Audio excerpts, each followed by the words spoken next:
नमस्कार साथियों, आप सभी का स्वागत है NCERT series science class 6 to 12 के इस सेशन में। और यहाँ पर आज के इस सेशन में हम लोग डिस्कस करेंगे क्लास 6 का chapter number 7 motion and measurement of distance, गति एवं दूरियों का मापन। इससे रिलेटेड जो भी एमसीक्यू क्वेश्चन बन सकता है इसकी हम लोग इस सेशन में चर्चा करेंगे।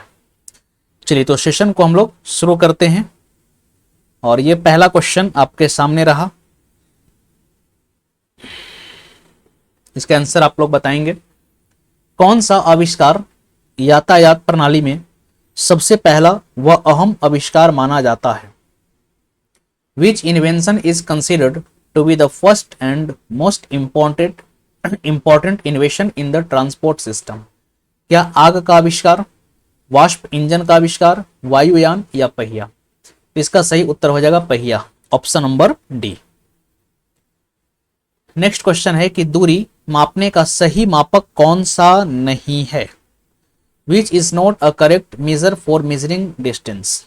वालिस, हैंडस्पन, फीता, पैमाना या फैली बांह? तो अगर एनसीईआरटी पढ़िएगा तो वहां पर लिखी हुई है कि फैली बांह जो है ये सही विकल्प नहीं होता है डिस्टेंस को मापने का। तो इसका सही उत्तर हो जाएगा ऑप्शन डी। नेक्स्ट क्वेश्चन है कि मापन की मानक प्रणाली को क्या कहते हैं? तो मापन के मानक प्रणाली को हम लोग मीट्रिक सिस्टम कहते हैं। क्या कहते हैं इसको? मीट्रिक सिस्टम कहते हैं। ठीक है, आज के सेशन में थोड़ा सा आपको क्वेश्चन का स्टैंडर्ड लो मिलेगा क्योंकि क्लास 6 है, तो इसमें जो कॉन्सेप्ट है उसी के हिसाब से हम लोग क्वेश्चन का चर्चा कर रहे हैं। बाकी जैसे जैसे आप हायर क्लास के क्वेश्चन को देखेंगे आपका स्टैंडर्ड वहां पर आपको बढ़ा हुआ मिलेगा। नेक्स्ट क्वेश्चन है सुमेलित कीजिए मीटर। ये क्या आ गया भाई? मीटर। तो सुमेलित करना है मीटर। अच्छा, तो यहां पर मीटर नहीं 1 मीटर होना चाहिए। मीटर नहीं, यहां पर 1 मीटर होना चाहिए।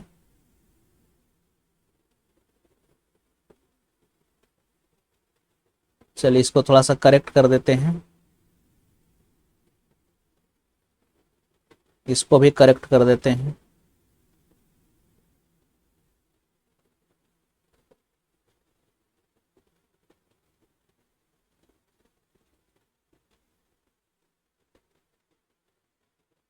देखिए क्वेश्चन क्या होना चाहिए? क्वेश्चन होना चाहिए ऑप्शन के हिसाब से 1 मीटर, 1 किलोमीटर, 1 सेंटीमीटर और 5 किलोमीटर।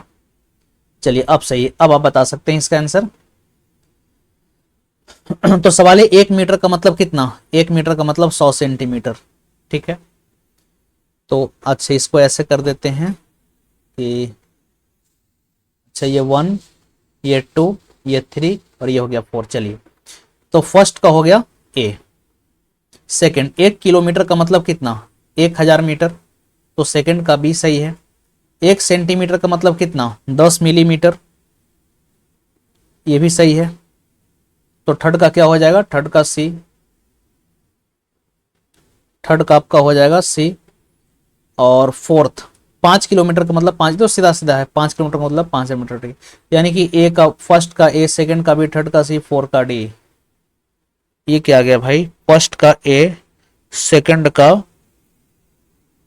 बी, ठीक है, थर्ड का सी, फोर्थ का D, A B C D. यानी कि ऑप्शन ये पहला और चौथा दोनों सेम ही ऑप्शन है। चलिए ठीक है, तो यहाँ पर जो भी आप इसको ध्यान रखिएगा, फर्स्ट का ए, सेकंड का बी, थर्ड का सी और फोर्थ का क्या हो जाएगा? डी। 1 मीटर का मतलब 100 सेंटीमीटर, ठीक है। 1 किलोमीटर 1000 मीटर, ठीक है। 1 सेंटीमीटर का मतलब 10 मिलीमीटर और 5 किलोमीटर का मतलब 5000 मीटर, ठीक है। नेक्स्ट क्वेश्चन बताइए, जम्मू कश्मीर से कन्याकुमारी के बीच की दूरी को किसमें मापना सुविधाजनक है? In what is it convenient to measure the distance between Jammu and Kashmir to Kanyakumari? क्या इसको सेंटीमीटर में मेजर करना सही होगा? क्या इसको सेंटीमीटर में मेजर करना सही होगा या मीटर मेजर करना सही होगा या किलोमीटर में या ऑल ऑफ दिस? तो देखिए जम्मू कश्मीर और कन्याकुमारी ये लॉन्ग डिस्टेंस है, तो इसको आप किलोमीटर में मेजर करेंगे। नेक्स्ट, प्राचीन मिस्र के लोग लंबाई के मापन के लिए प्रयोग करते थे। Ancient Egyptian used for measuring length, तो लेंथ को मेजर करने के लिए गज का प्रयोग करते थे, नहीं। फुट का नहीं, ज्यामितीय रचना का नहीं, कोहनी से अंगुली तक की छोर की लंबाई, है ना, इस प्रकार से ओल्ड कन्वेंशन है। तो इस प्रकार से जो है पहले मापन किया जाता था। तो प्राचीन समय में मिस्र के लोग जो है लंबाई को मापने के लिए क्या करते थे कि कोहनी से उंगली तक के छोर की लंबाई का यूज करते थे। नेक्स्ट है कि मापन के लिए मीट्रिक प्रणाली का रचना किस देश की देन है।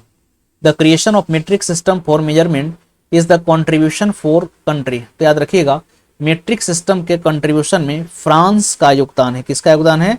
फ्रांस का योगदान है। और मीट्रिक सिस्टम की अगर हम बात करें तो इसी को हम कहते हैं MKS सिस्टम भी, जिसमें हम लोग लेंथ का मेजरमेंट किसमें करते हैं? तो लेंथ का मेजरमेंट मीटर में। इसके अलावा जो है मास का मेजरमेंट किसमें करेंगे? तो मास का मेजरमेंट किलोग्राम में। और टाइम का मेजरमेंट किसमें किया जाता है? तो टाइम का मेजरमेंट किया जाता है सेकंड में। ठीक है। नेक्स्ट क्वेश्चन, निम्नलिखित में सरल रेखीय गति कौन नहीं है? Which of the following is not a rectilinear motion. देखिए रेक्टिलिनियर मोशन किसको बोलते हैं? तो ऐसा मोशन जिसमें कोई एक ऑब्जेक्ट एक स्ट्रेट पाथ पर चलता है। तो सीधी सड़क पर किसी वाहन की गति, the motion of a vehicle on a straight road. तो ये बिल्कुल सही, रेक्टिलिनियर मोशन का एग्जांपल है। नेक्स्ट है कि किसी परेड में सिपाहियों के मार्च पास्ट की गति, the motion of soldier marching past in a parade, ये भी आपका है। नेक्स्ट है किसी गिरते पत्थर की गति, the motion of falling stone, ये भी है, मतलब ये भी एक सीधी पथ में गिर रहा है। लेकिन फुटबॉल खिलाड़ी की गति की अगर हम बात करें, the motion of football player, तो ये रेक्टिलिनियर मोशन का एग्जांपल नहीं हो जाएगा, ये आपका हो जाएगा रैंडम मोशन। इसको हम क्या कहेंगे? इसको रैंडम मोशन कहेंगे, अनियमित गति कहेंगे। क्योंकि जब भी फुटबॉल के खिलाड़ी फुटबॉल खेलेंगे तो जिस दिशा में फुटबॉल जाएगी उसी दिशा में उनको भागना होगा। तो इसका करेक्ट आंसर हो जाएगा ऑप्शन डी, यानी कि ये जो है रेक्टिलिनियर मोशन का एग्जांपल नहीं है। नेक्स्ट क्वेश्चन है कि निम्न में से वतुर्ल गति कौन है? Which of the following is a circular motion. कहता है कि सर्कुलर मोशन, सीधी सड़क पर किसी वाहन की गति नहीं। सर्कुलर मोशन कहने का मतलब कि जब कोई पार्टिकल किसी वृत्तीय पथ पर गतिमान होता है तो इसको सर्कुलर मोशन कहते हैं। बिजली के पंखे की गति, ठीक है। गिरते पत्थर की गति नहीं, फुटबॉल खिलाड़ी की गति नहीं। इसका सही उत्तर हो जाएगा ऑप्शन बी, बिजली का जो पंखा है ये सर्कुलर मोशन को एग्जीक्यूट करता है। हालांकि एक चीज आप देखिएगा कि जैसे अगर हम बात करें कि जैसे बिजली का जो पंखा है तो ये इसका एक ब्लेड हो गया, इसका दूसरा ब्लेड, ये तीसरा ब्लेड। तो एक तो कि अपने एक्सिस से बंधा हुआ है और इसके चारों ओर ये ब्लेड क्या कर रहा है? घूम रहा है। तो इसके अंदर जो है एक तो कि रोटेशनल मोशन भी है, एक याद रखेंगे रोटेशनल मोशन भी है। बाकी इसका ब्लेड जो है एक सर्कुलर पाथ पर घूम रहा है। तो इसके अंदर कैसा मोशन है? तो इसके अंदर जो है आपका सर्कुलर मोशन भी है, ठीक है। तो ऑप्शन बी इसका हो जाएगा करेक्ट। आइए नेक्स्ट क्वेश्चन है। नेक्स्ट क्वेश्चन है कि वतुर्ल गति के उदाहरण, यानी कि फिर से कहता है कि example of circular motion are, पंखे की पंखुड़ियां, तो बिल्कुल सही। घड़ी की सुइयां, ये भी सही। धागा से बंधा हुआ पत्थर, बिल्कुल सही। हम लोग क्या करते हैं, एक पत्थर को लिए और इसको एक धागे में बांध दिए और इसको अपने हाथ से पकड़ के जब इसको आप घुमाते हैं तो ये इस प्रकार का क्या करता है, एक सर्कुलर ट्रैक को फॉलो करते हुए घूमता है, ठीक है। तो ये तीनों सही है, यानी कि फैन ब्लेड्स, क्लॉक हैंड्स और motion of a stone tied to a thread, ये सब सर्कुलर मोशन के एग्जाम्पल हैं। तो तीनों कथन, ऑप्शन डी करेक्ट हो जाएगा। नेक्स्ट है आवर्ती गति का उदाहरण। तो सबसे पहले पीरियोडिक मोशन किसको बोलेंगे? तो ऐसा मोशन जिसमें कोई बॉडी अपने पाथ का रिपीटेशन करता हो, रास्ते की जिसमें पुनरावृत्ति होती है। जैसे वृक्ष की शाखाओं का इधर उधर हिलना, बिल्कुल ये भी आपका हो सकता है आवर्ती गति का उदाहरण। The swaying of tree branches to and fro, ठीक है। झूला झूलते हुए बच्चों की गति, ये भी सही है। The motion of children swinging on swing. Sitar की डोर का गति, ये भी सही है। The motion of the string of a sitar. तो कह रहा है कि आवर्ती गति, तो तीनों कथन यहां पर हो जाएगा सही। नेक्स्ट क्वेश्चन है कि लुढ़कती हुई गेंद में कौन सी गति है? तो देखिए जब भी कोई गेंद लुढ़केगा तो एक तो की गेंद लुढ़केगा तो गेंद लुढ़केगा तो ये अपने एक्सिस के साथ एक तो की रोटेट भी करेगा और आगे भी बढ़ेगा। तो इसमें दो प्रकार का गति आपका हो जाएगा। एक तो कि इसमें आपका हो जाएगा रोटेशनल मोशन और दूसरा इसमें ये आगे भी बढ़ेगा, तो दूसरा इसमें हो जाएगा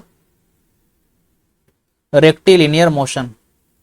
रेक्टिलिनियर मोशन, तो यहाँ पर आवर्ती गति नहीं, पीरियोडिक मोशन नहीं, सर्कुलर मोशन भी नहीं, रोटेशनल मोशन और रेक्टिलिनियर मोशन। आवर्ती गति नहीं, वर्तुल गति नहीं, घूर्णन गति और सरल रेखीय गति। तो यहाँ पर हो जाएगा तीसरा और चौथा सही, तो ऑप्शन सी इसका हो जाएगा करेक्ट, है ना। कथन 3 और 4, स्टेटमेंट 3 और 4।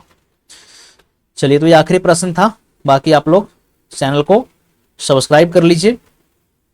इसी प्रकार के आगे का अपडेट्स पाने के लिए बेल आइकन को भी आप प्रेस कर लीजिए।